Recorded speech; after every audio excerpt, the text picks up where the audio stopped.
Having talked about the unit circle and evaluating trig functions for multiples of pi over 2 and pi over 4, let's work on to multiples of pi over 6. Pi over 6 is also known as 30 degrees.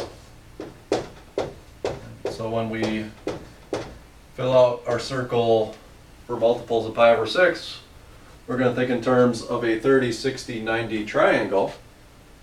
The one we usually think of is the one where opposite of 30 degrees we have length 1, a hypotenuse of 2, and opposite of 60 degrees, root 3. Okay. But again, the hypotenuse is going to be the radius of our circle. For the unit circle, we want a hypotenuse of 1. So I need to shrink this triangle down.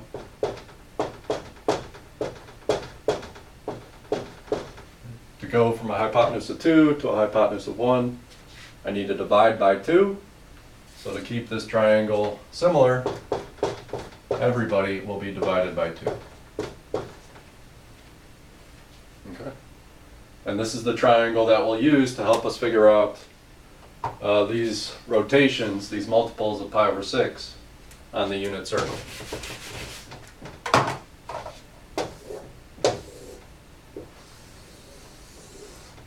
So let's start with 30 degrees, or pi over 6. Okay. So putting this triangle into my circle, we can tell what the x and the y coordinates are going to be here. Right? This leg at the bottom is exactly this leg here, so my x coordinate is radical 3 over 2. And this leg here is exactly this leg here, so I have a y coordinate of 1/2. Okay. So let's move on to 2 pi over 6.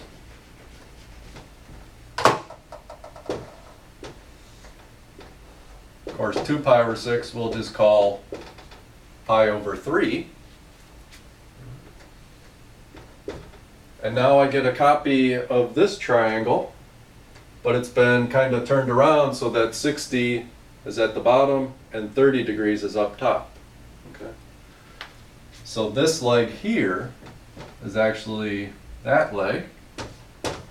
So the x coordinate is 1/2, and the other coordinate is radical 3 over 2. Okay. All right, so we've done pi over 6 and 2 pi over 6, which is pi over 3. 3 pi over 6 brings us up to 0, 1. So what about 4 pi over 6?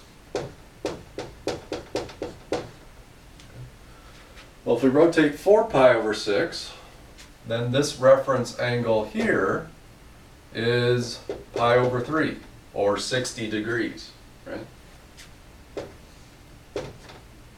So again, I have this triangle, but it's been kind of turned like this.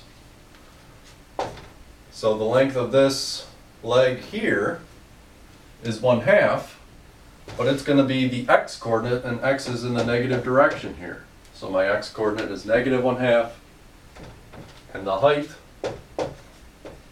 radical 3 over 2. Okay. And if you've seen the last video, you probably realize that we can keep going all the way around the circle, just like we did with multiples of pi over 4. But I think at this point, we can jump to the slightly quicker method of just thinking about the symmetries of the circle. So pi over 6, 2 pi over 6, 3 pi over 6, 4 pi over 6, 5 pi over 6. This point here is just the mirror image of what's going on the right half of the circle.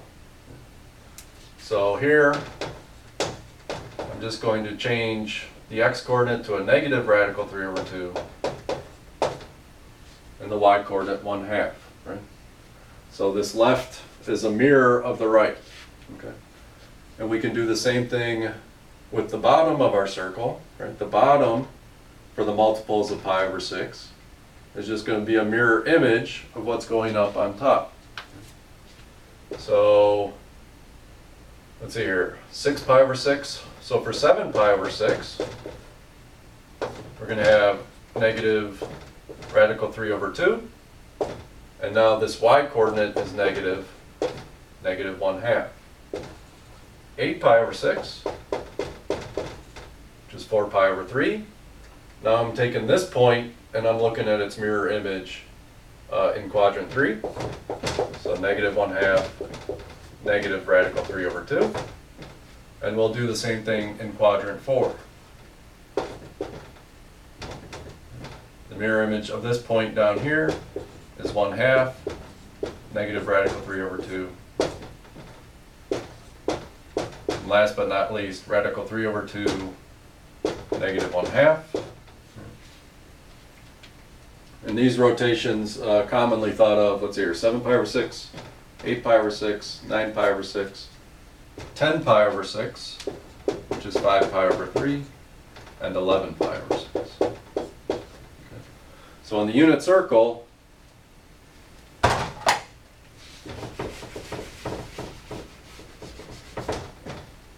these are the points associated with multiples of pi over 6 or pi over 3.